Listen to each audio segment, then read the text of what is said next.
Hello and welcome to Miniature Adventures. I'm Big Lee, and this week I want to talk about monetizing your hobby. Is this a good idea or a red line? So this week's talking point is a subscriber question from Jonathan Freitag in the US. So Jonathan's question was, I would enjoy hearing your full thoughts on monetizing your hobby efforts and seeing your thought processes in this decision, weighing the pros and cons. Some wargamers augment their hobby spending by painting for hire, writing for magazines, publishing rules, scenarios, etc. Should the effort in producing a blog be any different? Why or why not? Would anyone pay? If everyone monetised their wargaming blogs, would we simply be shifting piles of money around amongst ourselves? I thought that was a really interesting question and something that I've touched on plenty of times before. So as I say, I have talked about this subject occasionally before in previous videos, and the shorter answer is that I don't want to monetize my channel because I feel that it gives me greater freedom as a creator, which of course is a very simplistic answer and also just slightly pompous for someone with only 2,500 subscribers. So I'm going to try to explain a little more about my decision process and where I would draw the line in making money from my hobby. So the most obvious form of monetization, particularly here on YouTube, would be to get ad revenue or monetize my channel. In other words, I would receive a portion of the advertising revenue generated by adverts that YouTube place in amongst my videos. Now I'm aware that for non-premium subscribers of YouTube, they will already see adverts either before or in the middle of videos I've created, and I've no control over that. But by monetizing my channel, I would be collecting some of the advertising revenue, a very tiny proportion it has to be said, and it could be argued that by not monetizing my channel, I'm just letting YouTube keep all the revenue. However, it has to be said that the amount of revenue I would receive from my modest number of views per video probably wouldn't amount to more than a cup of coffee a month. So obviously if my channel continues to grow, the potential revenue could be worthwhile, but I'm not sure I want to go down that route. So why don't I want to monetize my channel or even consider it in the future? There's two main reasons I've decided not to do it, and the first is related to the complex nature of copyright creative control, and the second is more to do with the purpose of my channel.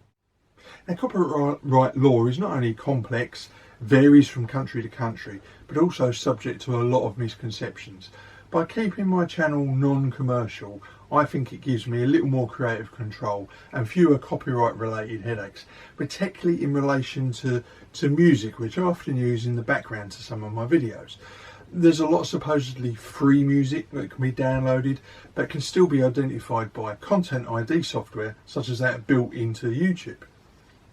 Now, Content ID is basically a digital fingerprint that the creator of the music can embed into the music file that identifies the author and its copyright status. So when you upload a video with music content, YouTube automatically looks for that ID and tells you if there is a Content ID claim against the track or if its use constitutes a copyright breach. Now, copyright breach is obviously not good and should be avoided at all costs. However, you can still use music if it's flagged as having a Content ID claim, but it usually imposes certain restrictions on the user. A Content ID claim doesn't affect the channel's ranking or ban the channel, but it may mean that particular video will now have interruptions from advertisements that it didn't have before, and you wouldn't get any money from monetizing the channel even if you decided to do that at a later date. Now, the second reason I don't want to monetize my channel is more to do with the amateur/enthusiast nature of the content that I'm producing. I certainly don't think I produce professional enough quality videos to even consider myself worthy or deserving of money.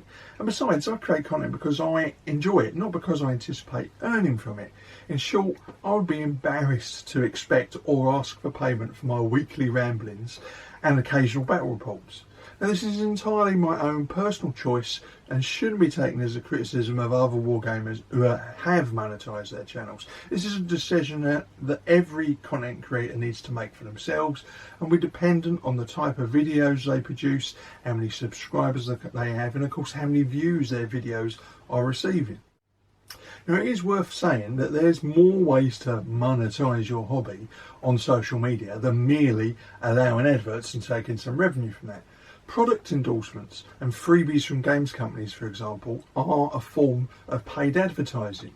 Now, generally, from what I understand, when companies give out freebies like this, most of the time they do so knowing that they have no creative control over the review that the YouTuber or the blogger is writing. However, the mere fact that the creator has accepted a free product does make this a form of payment, and therefore does come under advertising rules.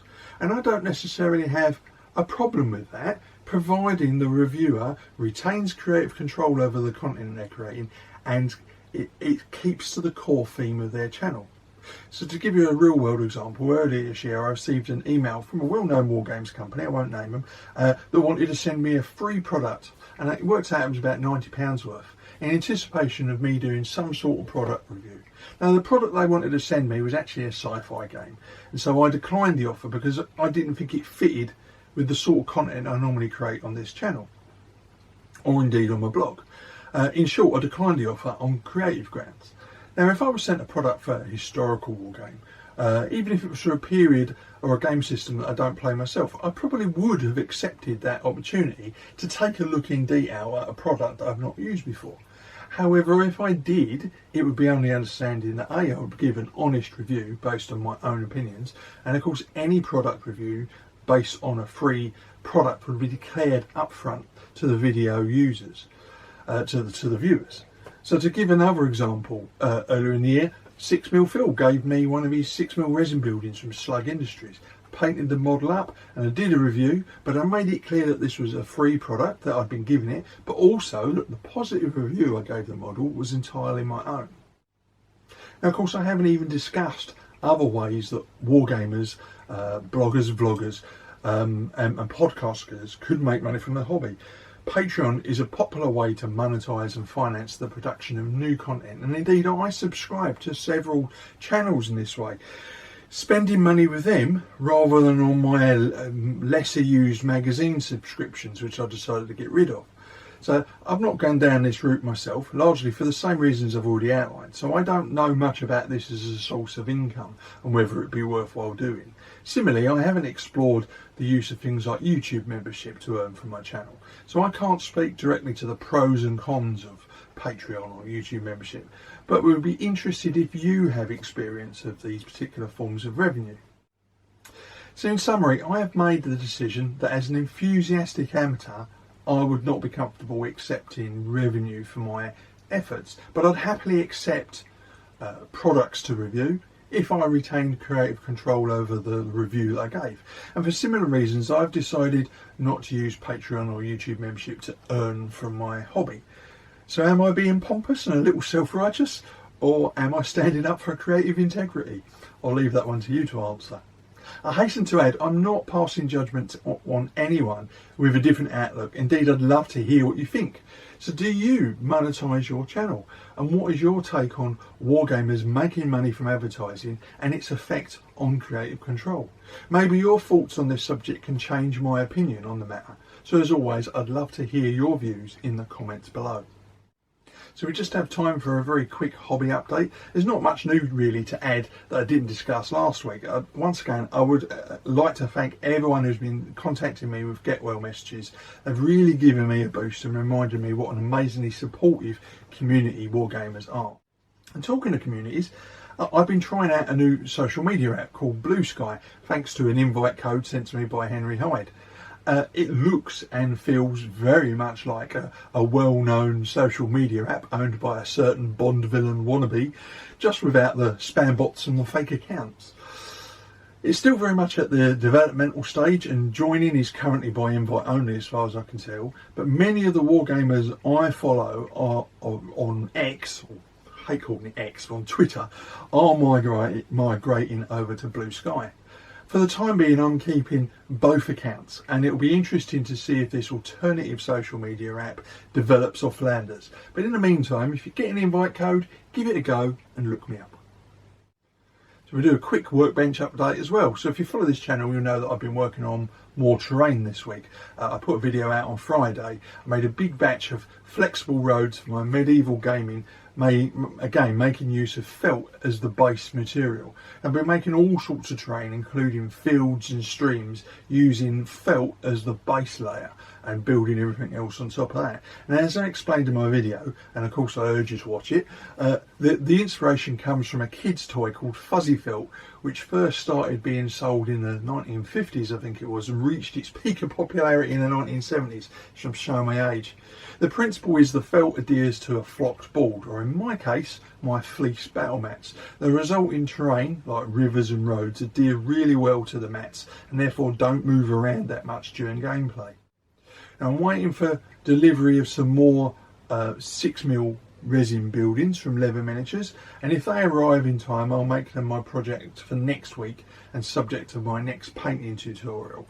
But in the meantime I'm having a little experiment with some materials that I've picked up. I want to make some woods for my 6mm gaming, and I've got a few ideas about how I'm going to do that, but I'm not sure if I'm going to pull it off, so I'm going to make a test model first.